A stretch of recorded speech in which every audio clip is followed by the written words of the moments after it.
Aside from fangirling Tony Fauci on live television, there's nothing much Jeb Bush's former flack loves more than insurrection. It's all she talks about. She can't let it go. That's why, with waning interest in the events of January 6th, Nicole Wallace is identifying a new insurrection, saying, "Let's go, Brandon." This was her reaction to an Oregon man who uttered the phrase on a Christmas Eve call with Joe Biden.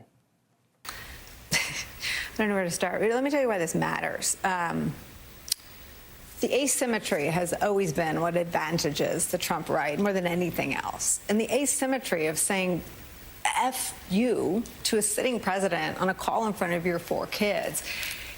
Don't look past this. Don't look at this as a story about giving airtime to a MAGA guy. This is the slow motion insurrection, Jason, in full color. A slow motion insurrection.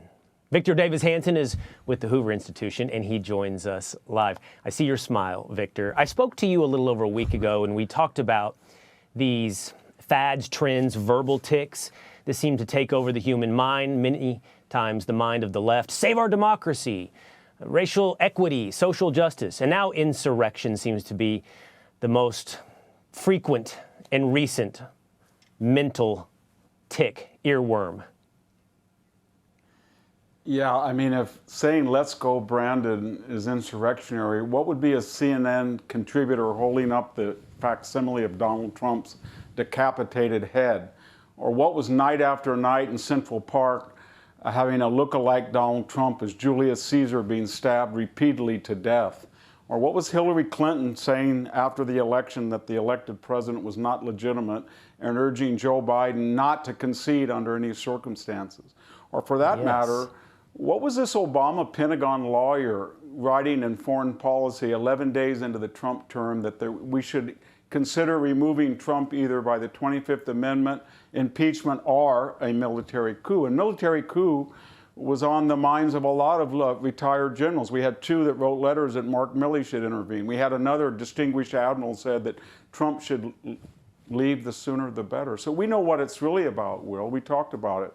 That Donald Trump, old horse, has been beaten to death. So is January 6th. And they're afraid of democracy. They're afraid that the people are going to speak. And so a month ago, we would talk about the theme, democracy is broken in 2022. There's going to be a coup in 2024. Then we had military officers echoing that charge. And now we have the insurrection meme. But it's all a fear of what's going to happen in the midterms. And if they were rational people, they would get around the table and say, this agenda is not good for the American people. It's not working. We need to reboot. And they can't do that because they're hardcore ideologues. You said something else that I found very fascinating. You said, this is a replacement for actually having a positive agenda, of actually doing something that helps solve the nation's problems, that in place of that, vilifying your political opponent at all times as insurrectionists or as racists is the last political tool of a failing regime. Tell me more about that, because, you know, Victor, 10 years ago, the Obama administration prided itself on having a transformative agenda for America. Now it's more about transforming your political opponent into the devil.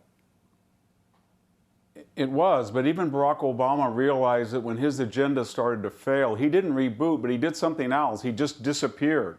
And he allowed the Democrats and Republicans to fight for the next administration on his last year. And he disappeared to the golf course. And you know what? His polls went up because he was just disengaged. And people didn't have to hear his sermons. And Joe Biden is president, and he can't do that. He was pretty good when he was in the basement, and he was not seen or heard very much. But the people around him are incapable, as all ideologues and zealots. They're incapable of self-criticism and self-introspection, and they've hijacked the Democratic Party. And the Democratic mainstream, such as it is, they're terrified of saying to them, you have destroyed our party. We either got to retire or we're going to be defeated. Do something different on the border. Regain deterrence after Afghanistan. Stop these crazy inflationary policies. They could say that, but they can't. And so it's either Donald Trump on Monday, January 6th on Tuesday, or coup, and destroy. democracy is destroyed on Wednesday. And you're right, it'll be racism or homophobia or sexism the rest of the week. And people are sick of it, and they're going to pay a price in the midterms, and they know it, and they're scared of democracy. Right. Racism on Thursday, and apparently it's insurrection on Friday.